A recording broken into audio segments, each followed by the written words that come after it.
Assalamualaikum warahmatullahi wabarakatuh. Saya Masyurura.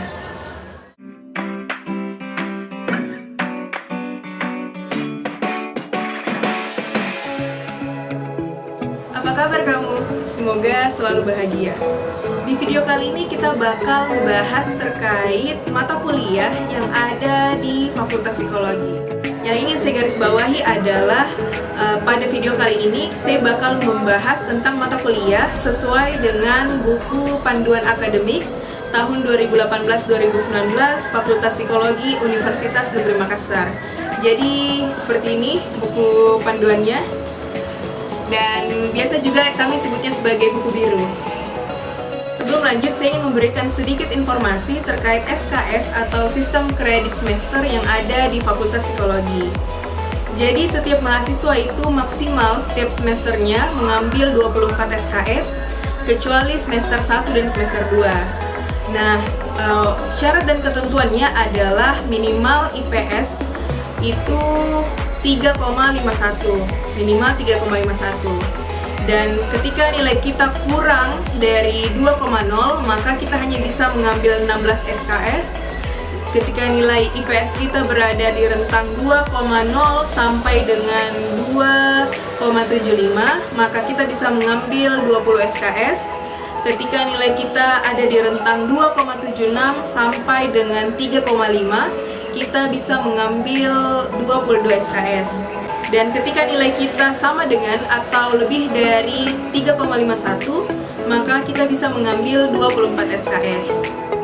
Dan syarat untuk bisa mencapai gelar sarjana psikologi adalah dengan melulusi minimal 144 SKS. Kita masuk ke pembahasan mata kuliah yang ada di Fakultas Psikologi. Jadi untuk semester 1 dan semester 2 itu merupakan mata kuliah paketan atau mata kuliah yang sudah ditentukan oleh pihak fakultas. Nah, di dalamnya itu terdiri dari beberapa mata kuliah wajib. Nah, sebelum lebih jauh, ada mata kuliah yang disebut dengan mata kuliah wajib dan ada mata kuliah pilihan. Mata kuliah wajib adalah mata kuliah yang mau tidak mau harus kita ambil, dan mata kuliah pilihan bisa kita pilih sesuai dengan minat kita. Oke, kita masuk di mata kuliah semester 1. Di semester 1 ini ada 10 mata kuliah dengan beban 20 SKS. Mata kuliah pertama adalah Bahasa Indonesia. Bahasa Indonesia merupakan mata kuliah umum yang biasa diampu oleh dosen yang memang berkompeten di bidangnya. Artinya adalah dosen-dosen yang berasal dari jurusan atau prodi Bahasa Indonesia. Yang kedua ada Pancasila. Pancasila juga ini masuk di mata kuliah umum. Yang ketiga adalah Psikologi Umum. Psikologi umum ini kita bakal belajar terkait apa itu psikologi, terus teori-teori yang ada di psikologi, teori dasar psikologi, dan kapan psikologi disebut sebagai ilmu ilmiah. Ini kita bakal belajar di psikologi umum. Yang keempat adalah sejarah aliran psikologi atau disingkat dengan SAP. Di sini kita bakal belajar terkait tokoh-tokoh psikologi, pendiri pertama ilmu psikologi, terus aliran-aliran yang ada di psikologi seperti psikoanalisa, humanistik, behavioral, dan lain sebagainya. Yang kelima adalah biopsikologi. Nah, bagi kamu yang masih berpikir bahwa di psikologi tidak ada ilmu IPA-nya, ya bisa dipertimbangkan ulang. Karena nantinya kita bakal belajar tentang syaraf, tentang otak, tentang hormon-hormon yang menciptakan rasa bahagia, rasa sedih, dan lain sebagainya. Terus kita juga bakal belajar tentang mekanisme tidur, bagaimana kita bisa sampai merasakan tidur yang nyenyak ataupun tidur yang tidak nyenyak, kurang nyenyak. Terus bagaimana kita bisa mengalami mimpi, bagaimana mimpi bisa bekerja, kenapa mimpi itu terjadi, dan lain sebagainya. Kita bakal belajar di psikologi, khususnya di mata kuliah ini, biopsikologi. Yang keenam adalah statistika dasar. Statistika dasar ini adalah rumpun matematika, jadi di dalamnya kita bakal belajar tentang rumus-rumus, terus diperkenalkan tentang aplikasi yang digunakan untuk menghitung suatu alat ukur dan lain sebagainya. Yang ketujuh adalah filsafat umum. Di filsafat umum ini kita bakal diajari nih terkait bagaimana cara kita untuk mendeskripsikan segala sesuatu dengan ilmiah, seperti itu. Yang kedelapan adalah teknik penulisan karya ilmiah atau disingkat dengan TPKI. Jadi salah satu output dari sarjana psikologi adalah bisa meneliti, melakukan penelitian, sehingga penting nih bagi kita untuk mengetahui basic dari suatu kaidah penulisan karya ilmiah yang baik dan benar. Yang kesembilan adalah bahasa Inggris. Lagi-lagi ini adalah mata kuliah umum di mana kita kembali diingatkan pentingnya bahasa Inggris dalam studi kita. Jadi di dalam psikologi nanti kita bakal banyak sekali berkecimpung dengan buku-buku pelajaran yang menggunakan bahasa Inggris, slide dosen, dan tidak lupa juga tugas-tugas yang kadang menggunakan bahasa Inggris. Yang ke-10 adalah kode etik psikologi. Jadi ini penting nih, mata kuliah ini kita pelajari di awal semester karena di dalamnya kita bakal belajar tentang pentingnya mengetahui kode etik supaya kita memahami di mana koridor yang tepat, kita memahami limitasi dari bidang kita, dari psikologi, apa saja yang bisa dikerja dan tidak boleh dikerja, seperti itu. Jadi ini kita bisa tahu lah di mana limitasi atau batasan kita. Jadi di semester 2 ada 8 mata kuliah dengan beban 20 mata kuliah wajib. Yang pertama adalah pendidikan agama. Yang kedua adalah statistika lanjut, jadi ini kakaknya dari statistika dasar. Di dalamnya kita bakal belajar tentang menghitung validitas dan reliabilitas suatu alat ukur, dan kemudian kita bakal diberikan tugas untuk menyebarkan skala, dan itu kita akan input ke dalam sebuah tabulasi dan lain sebagainya. Jadi kita bakal belajar tentang menghitung dengan menggunakan rumus-rumus yang telah diajari. Yang ketiga adalah pengantar psikodiagnostika. Nah, mata kuliah ini sangat penting kita ketahui karena di dalamnya kita bakal diajarkan metode-metode apa saja sih yang bisa digunakan dalam mendiagnosa klien. Yang keempat adalah psikologi pendidikan.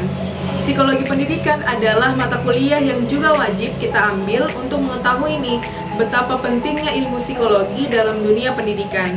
Bagaimana cara seorang pengajar mengetahui setiap kondisi psikis dari muridnya yang kemudian akan disesuaikan dengan gaya belajar si anak. Jadi penting banget nih untuk kita pelajari. Ini penting bagi kita juga untuk mengetahui bagaimana enaknya kita dalam belajar sehingga kita bisa lebih efisien dalam belajar.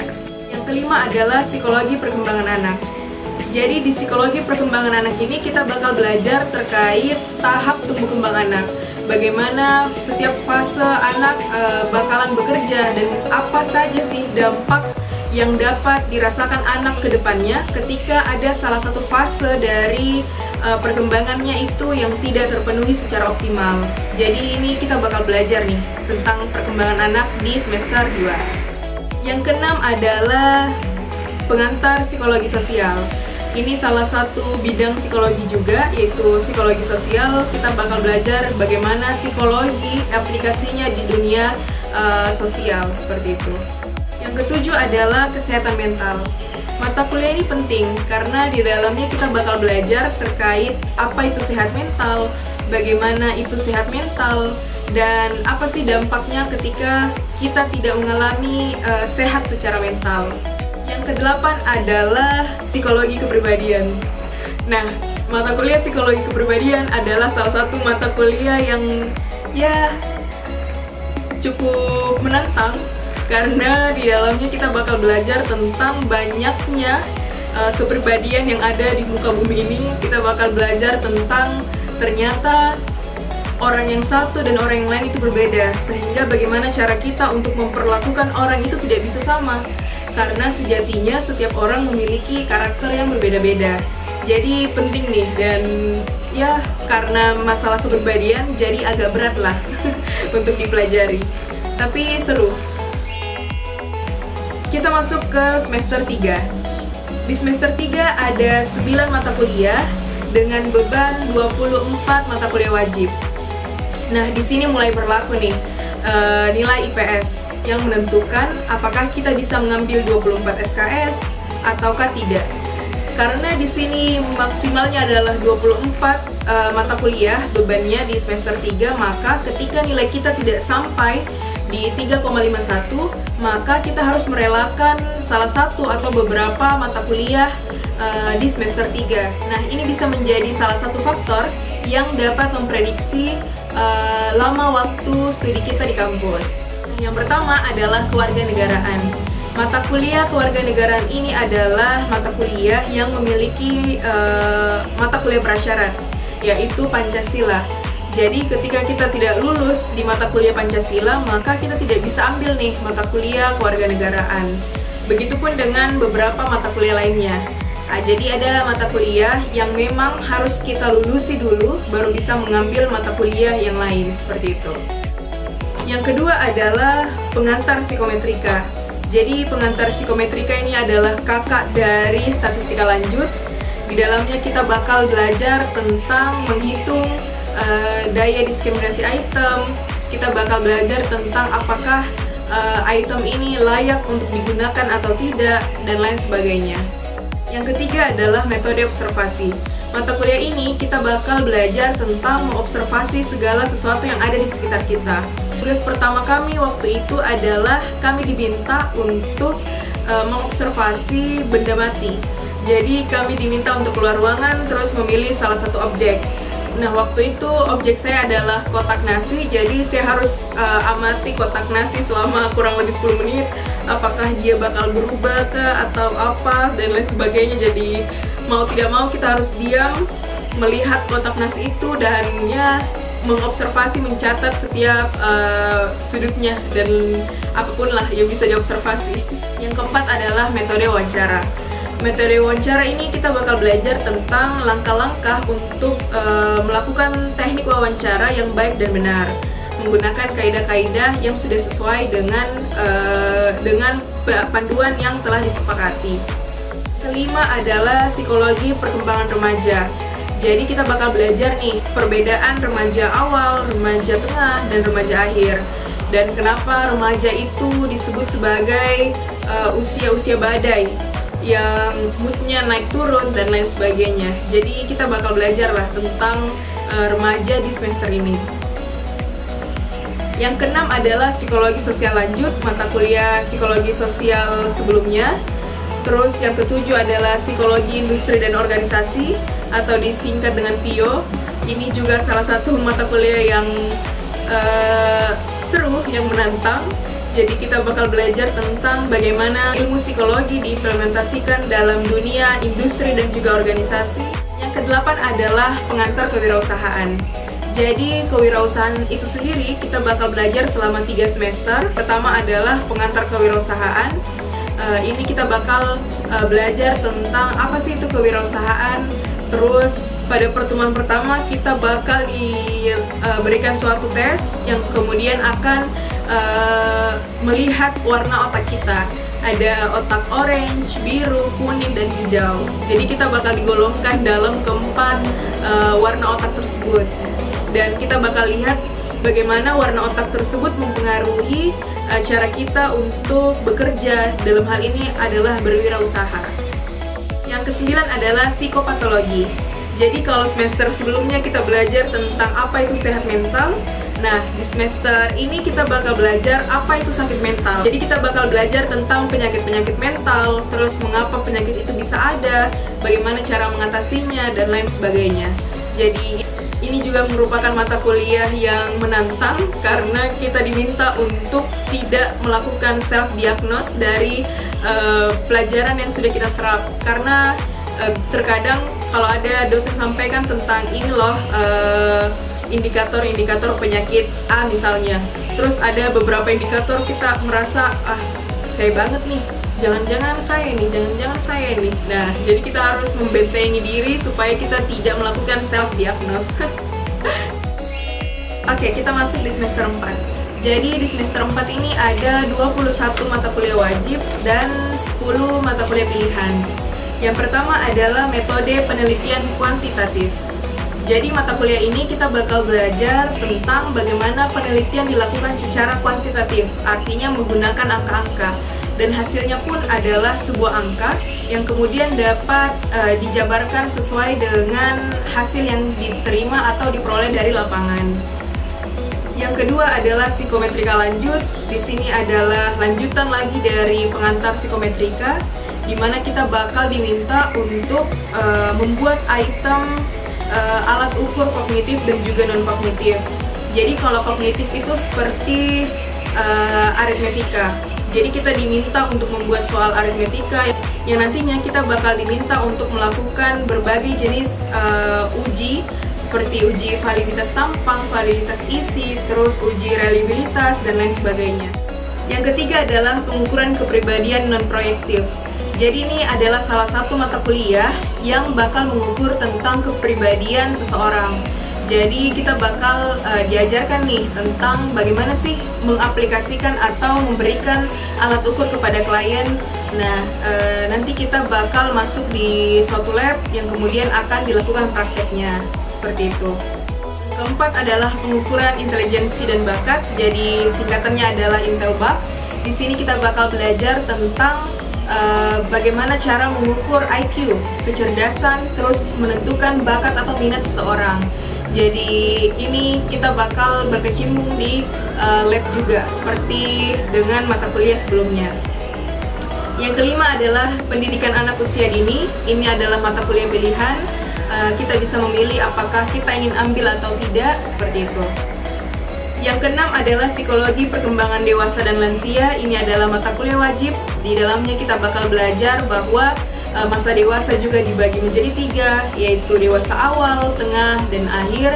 Dan kita juga bakal belajar apa aja sih yang dialami atau dirasakan atau apa yang dikerjakan oleh seseorang yang sudah masuk dalam suatu kategori dewasa awal, madya atau tengah, dan juga dewasa akhir. Yang ketujuh adalah psikologi lingkungan. Ini adalah mata kuliah pilihan. Terus yang kedelapan adalah psikologi kelompok. Ini juga adalah mata kuliah pilihan. Nah, selanjutnya adalah perilaku berwirausaha. Jadi kita bakal belajar tentang bagaimana seorang wirausaha itu bersikap, bagaimana cara seorang wirausaha mengambil ide, menentukan ide, dan juga melihat suatu peluang. Nanti kita juga bakal belajar tentang membuat lean canvas dan juga BMC, seperti itu. Yang ke-10 adalah pengembangan diri dan karir. Pada mata kuliah ini kita bakal belajar untuk melihat bagaimana diri kita.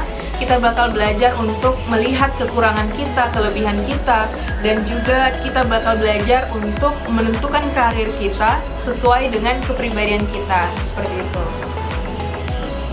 Yang ke-11 adalah analisis jabatan. Ini adalah mata kuliah pilihan.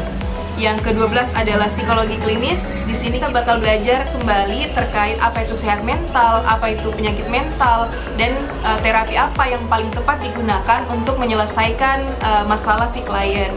Jadi ini seperti apa ya? Output atau ujung dari pengetahuan kesehatan mental dan juga psikopatologi. Yang ke-13 adalah pengantar intervensi psikologi. Ini adalah mata kuliah wajib.